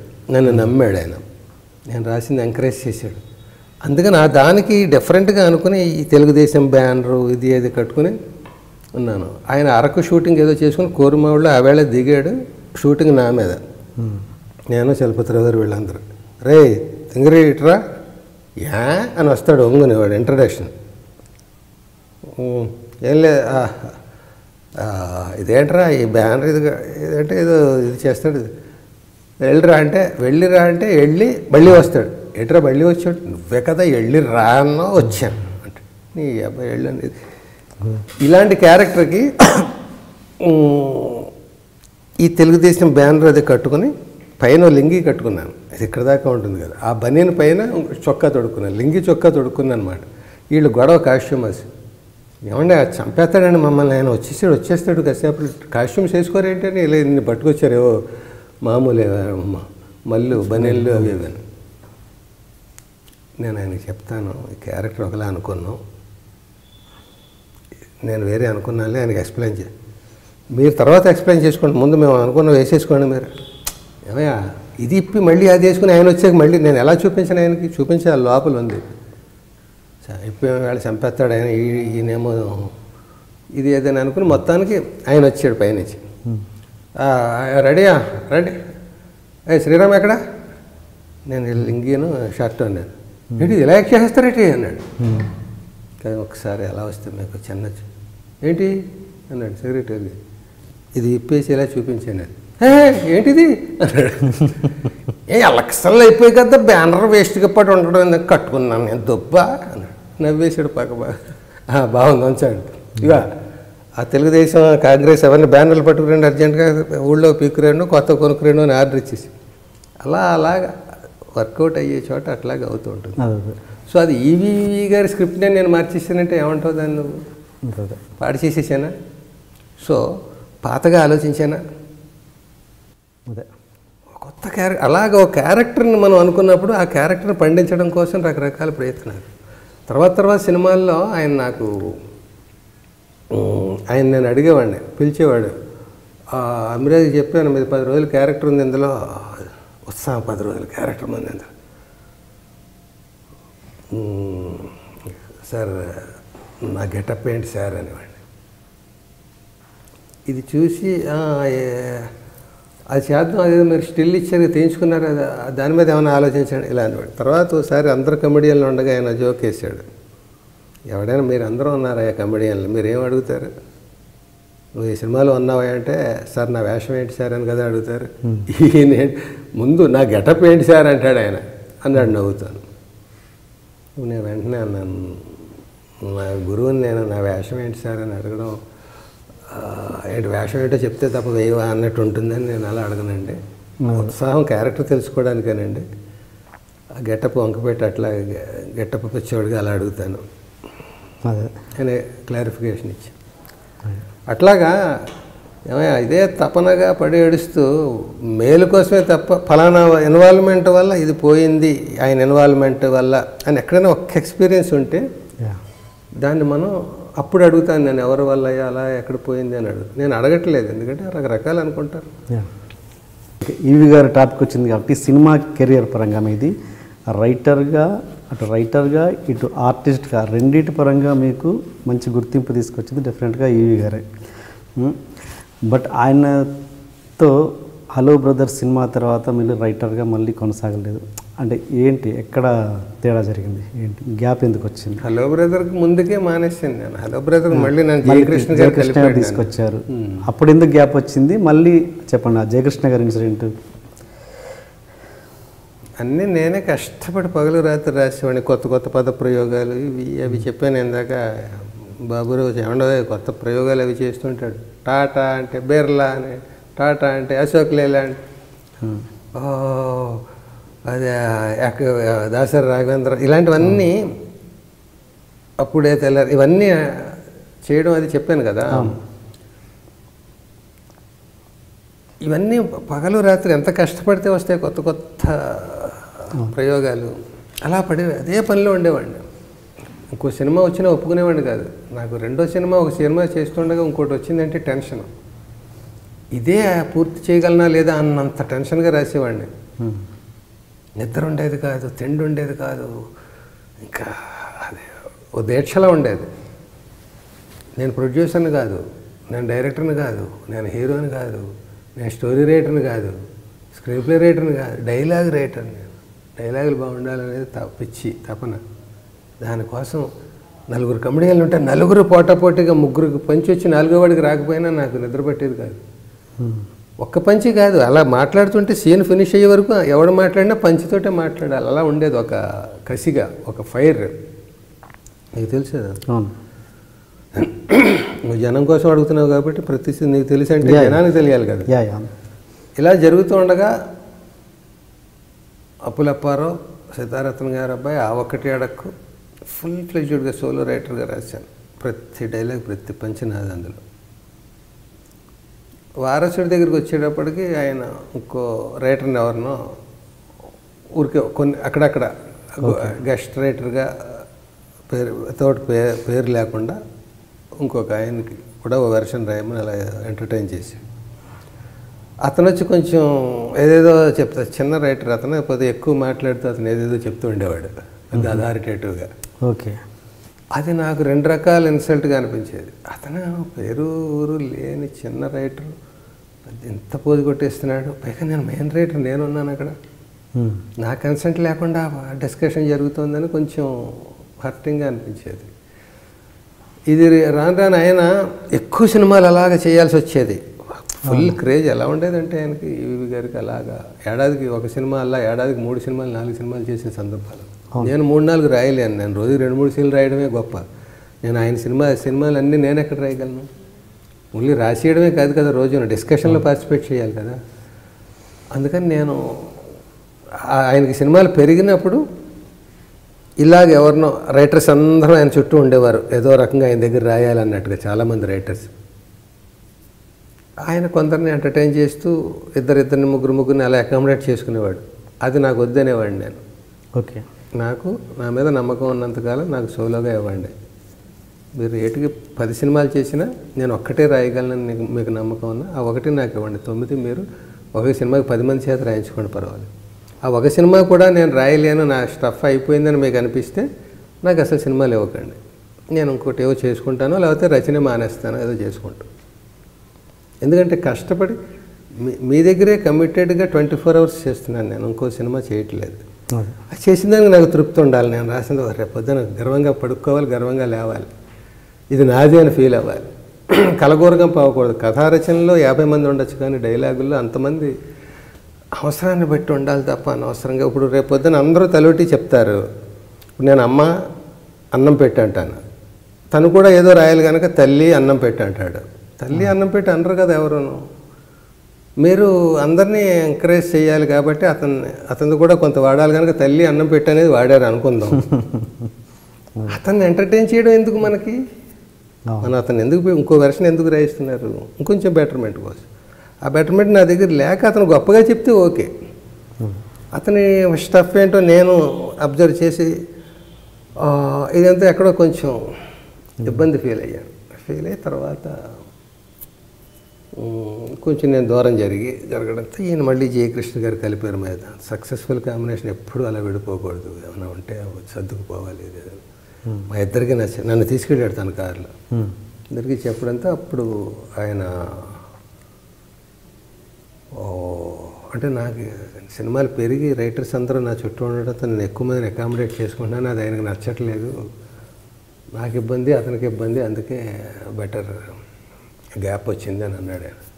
అసలు రావద్దని నాకు చెప్పాడు, ఆయనకి చెప్తే తర్వాత హలో బ్రదర్ ఆయన వెళ్ళి రెడీ అయ్యి రండి, నెక్స్ట్ సినిమా మీరు రాస్తున్నారు అన్నాడు. ఈయన అనేసి వెళ్ళిపోయాడు జయకృష్ణ గారు. ఆయన ప్రొడ్యూసరు 420 సినిమాకి. పైగా ప్రొడ్యూసర్ అనే కాదు, వాళ్ళ రిలేషన్స్ అట్లా ఉండే. తర్వాత నన్ను పలానా చోటుకు 2 హోటల్లో 11ంటికో 12ంటికో అన్నాడు. వెళ్ళాను. అక్కడికి వెళ్తే అక్కడ డిస్కషన్ నడుస్తుంది. అలీబాబా 40 దొంగలు, అరడజన్ దొంగలు నడుస్తుంది. ఒక 5-6 సీన్లు అవన్నీ డిస్కషన్ నడిచి లంచ్ బ్రేక్ తర్వాత అన్నాడు, ఏంటి ఈ సినిమాకి రైటర్ అనుకుంటున్నారా మీరు? చాలా పెద్ద సినిమా రాస్తున్నారు, hello brother, Nagarjuna dual role. ఇంకా సమస్య పోతాయి చిన్న చిన్నవి. నేను ఎందుకు ఎఫెండ్ అయ్యానో ఆయనకు తెలుసు, ఆయన ఎందుకు అలా చేయాల్సి వస్తుందో నాకు తెలుసు. ఎవరి తప్పు కాదు. దూరం అయితే మళ్ళీ దగ్గర అవ్వడానికి ఎట్లాంటివి మనసులో మళ్ళీ నా రైటర్ నా దగ్గరికి వచ్చాడు అనేది ఒక ఆనందం ఉంటుంది కదా. ఇది అనుకుంటున్నారా హలో బ్రదర్ అనేటప్పటికి అయినా ఏదో రాసుకుంటూ ఉండేవాడు ఎప్పుడు అలా. నేను వెళ్తున్నప్పుడు యాక్టర్ అయినప్పుడు కూడా అనేవాడు అలాగే ఎక్స్ప్రెషన్ అంటే చూసిన ఆనందం అన్నమాట. ఏంటి బాగున్నారా అన్నది ఏదో ఎక్స్ప్రెషన్, అందులో 100 అర్థాలు ఉండే. ఏంటి మరి కుర్ర షాట్లు వేస్తున్నారు, ఆనందం. అది క్రిటిసైజ్ చేయడం, వెక్కిరించడం కాదు. అదే నా ఆర్టిస్ట్ బాగున్నాడు అనే ఆనందం. అవన్నీ అనుభవాలు ఏం చేసుకోవాలి, మాట్లాడుకునే జనాలకి ఏం అవసరం వీటితో. ఓకే, మరి మళ్ళీ అనుభవాలకి అది అయిన తర్వాత హలో బ్రదర్ లాంటి బ్లాక్ బస్టర్ హలో బ్రదర్ మరి అప్పుడు ఇప్పుడు నేను బాగా రాయొచ్చు, కానీ నేను టైం తీసుకు రాస్తున్నప్పుడు ఆయన ఫాస్ట్గా ఉన్నప్పుడు, ఆయన చుట్టూ రైటర్లు ఉన్నప్పుడు నా మనోభావాల్ని గౌరవించాల్సిన అవసరం ఆయనకి లేదు.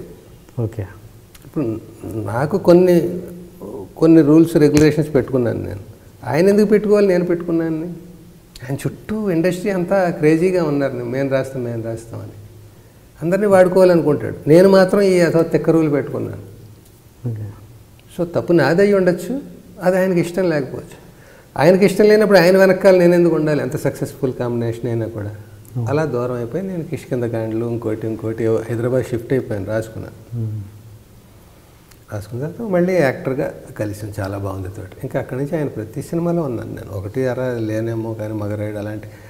నేను యాక్టర్ అయిన తర్వాత ఆయన డైరెక్ట్ చేసిన చాలా సినిమాల్లో 30 సినిమాలు చేస్తే 28 సినిమాలు ఉండి ఉంటాను నేను. అలాగే ఆ చెన్నై నుంచి హైదరాబాద్ రావడం వల్ల మీ రైటర్ కెరీర్ కొంచెం డల్ అయింది కదా, అలా అనుకోవచ్చా? బాగుంది ఒక రకంగా. అంటే బాగుండడం అంటే అక్కడ ఉన్న పెద్ద సినిమాలు సక్సెస్లు ఇక్కడ లేకపోవచ్చు. చిన్న సినిమాలకి నేను ప్రొడ్యూసర్లకి వాళ్ళకి అందుబాటులోకి వచ్చాను. అక్కడ ఉంటే ఏటుకు 1, 2 సినిమాలే నాకు, లేదా 2, 3.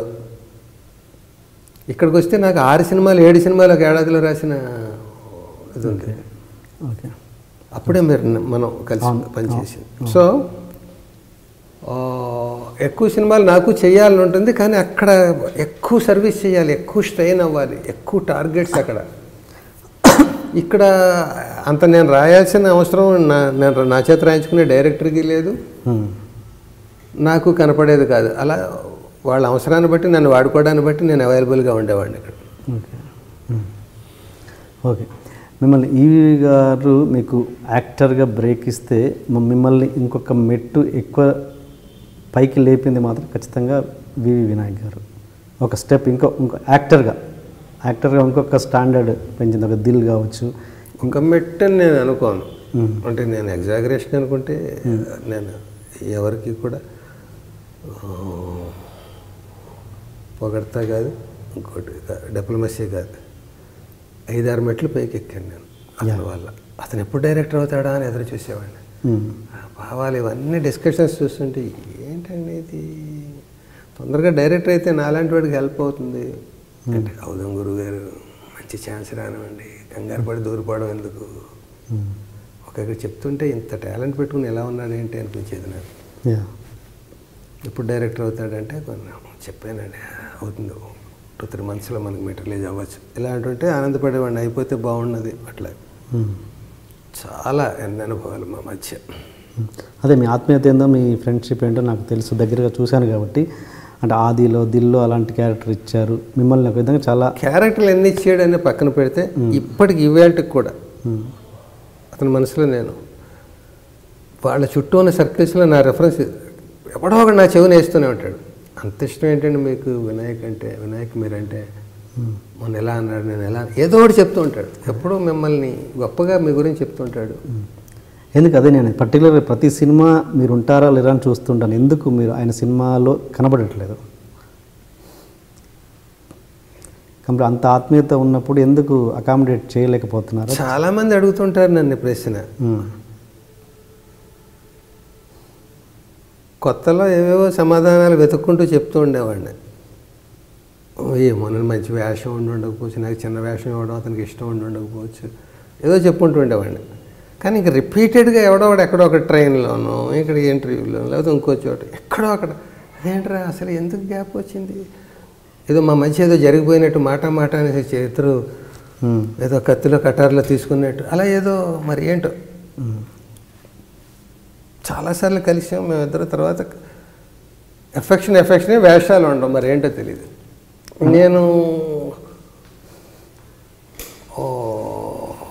1-2 సార్లు అడిగాను కూడా, ఎందుకు నాకు వేషం ఉంటే మీ దాంట్లో అడుగుతున్నారు ఇలా అందరూ, కరెక్ట్ వేషాలు పడట్లేదు గురువుగారు, ఏదో ఒకటి ఇవ్వడం. అలా ఇచ్చాడు కూడా పాపం. ఒకటి బన్నీ అలాంటి సినిమాలో చిన్న ఒక షార్ట్ వేషం కూడా చేయించాడు నేను ఉండాలని. అతనికి అనిపించవచ్చు కదా, ఒక షార్ట్ చేయించడం ఏంటి ఆయన చేత అని అనుకుని ఒక గ్యాప్ వస్తుంది, మంచి వేషం ఇద్దాం అనుకుని ఉండొచ్చు. ఆ మంచి వేషం ఒక్కొక్కసారి ఏమవుతుందంటే, నాకు ఈ సొంత ఊరు ఇలాంటి కొన్ని సినిమాలు అవి ప్లస్ మైనస్ కూడా అయ్యాయి. అదే మంచి వేషం ఉంటేనే ఇతనికి వెయ్యాలి అనేది కొందరు అభిప్రాయం అయ్యి ఉండొచ్చు. సొంత ఊరు ఎప్పుడో అమ్మో 1వ తారీఖు ఎప్పుడో వస్తుంది, రోజు రావు కదా, రోజు సినిమాలు యాక్ట్ చేయాలి కదా. అందుకని అలాంటి వేషాలే ఇద్దాం అనుకోవడంలో ఒకసారి గ్యాప్ వస్తుంది. 2-3 సినిమాలు నేను లేకుండా అయిపోతాను. ఇంకా గ్యాప్ వల్ల నేను ఉండాలని, అది అసలు నన్ను ఆర్టిస్ట్గా నన్ను లిస్టులోనే ఉండకపోవచ్చు. మధ్యలో వాతావరణాలు మారుతూ ఉంటాయి, పక్క వాళ్ళ ఇన్ఫ్లుయెన్స్, అది వాళ్ళకి మాత్రం నేను ఉంటే వాళ్ళకి ఏంటి ఇబ్బంది, పక్క వాళ్ళ ఇన్ఫ్లుయెన్స్ ఎలా ఉంటుంది అసలు. ఓకే, అలా ఏమో నేను అలా కూడా అనుకో. ఏం జరిగిందో తెలియనప్పుడు, ఇప్పుడు నేను సినిమాలో హుష్కాకి అనే సినిమాలో డైలాగ్ రాశాను, దొంగోడు అనుమానం పారేసుకున్నోడి మీద ఉంటే పారేసుకున్నోడు అనుమానం ప్రతి ఓడి మీద ఉంటుంది. నా జేబులో 10 రూపాయలు పోయాయి కూడా, అక్కడ డబ్బులు పోయాయి నా నాటకంలో. పోతే అక్కడ ఎవడో దొంగ వేద ఒకడు ఉన్నాడు, వాడు కొట్టేసాడు. నేను నా 10 పోతే ఆయన అనుమానించాను, ఈయన అనుమానించాను. ఊళ్ళో ఉన్న మావాడు మొన్న వచ్చి వెళ్ళిపోయాడు, వాడు తీసి ఉంటాడు రా, వాడు కాదు వీడు, వాడు అలాంటి వాడు, అలాంటి వాడు కాదు, డబ్బు 10 రూపాయలు చేయదేంటి, ఇలా అందరినీ అనుమానిస్తాను. పోగొట్టు పారేసుకున్న దొరికినోడు, ఇప్పుడు నీకు దొరికింది, నీ అనుమానం నా మీదే ఉంటుంది. తెలిసిపోతుందా శ్రీరామ్కి, తెలిసిపోతుందా, తెలియకుండా ఎలా జాగ్రత్త పడాలి అని నువ్వు డిఫెన్స్లో వస్తావు.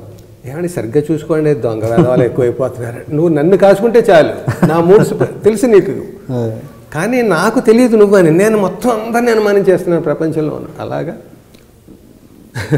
దొంగోడి అనుమానం పారేసుకున్నోడి మీద ఉంటే పారేసుకున్నోడి అనుమానం ప్రతివాడి మీద ఉంటుంది. అలాగే అతను నాకు ఎందుకు వేషాలు ఇవ్వట్లేదో అది నాకు తెలియదు.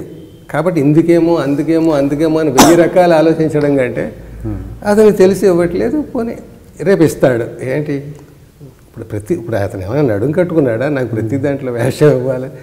చూసేవాళ్ళకి అనిపిస్తుంది, నాకు అనిపిస్తుంది, సరే నేను కూడా ఉంటే బాగుంటుంది, మంచి మంచి సినిమాలు. అంటే మీరు వినాయక్ గారిని కలిసిన లాస్ట్ టైం ఎప్పుడు చివరిసారి కలిశారు మీరు? అంటే పర్సనల్గా ఇంటికి వెళ్ళి కలిసి అలవాటు ఫంక్షన్స్లో చాలాసార్లు కలిసి. అంటే మీరు చాలా బిగినింగ్ డేస్ నుంచి ఎంత ఫ్రెండ్స్ నాకు తెలుసు. ఒకసారి బాగా గుర్తు మీరు చెప్పినట్టు ఏంటి హ్యాబిట్స్లో ఒకసారి ఆర్జీవి దౌడ్ సినిమాకి వెళ్ళినప్పుడు ఇద్దరు బైక్ మీద వెళ్ళారు, అక్కడ పెట్రోల్ అయిపోయింది అనేది, వినాయక్ గారి బైక్ పెట్రోల్ అయిపోయింది, ఏంటి ఇద్దరి దగ్గర డబ్బులు లేవంట, అదొకసారి చెప్పండి ప్లీజ్.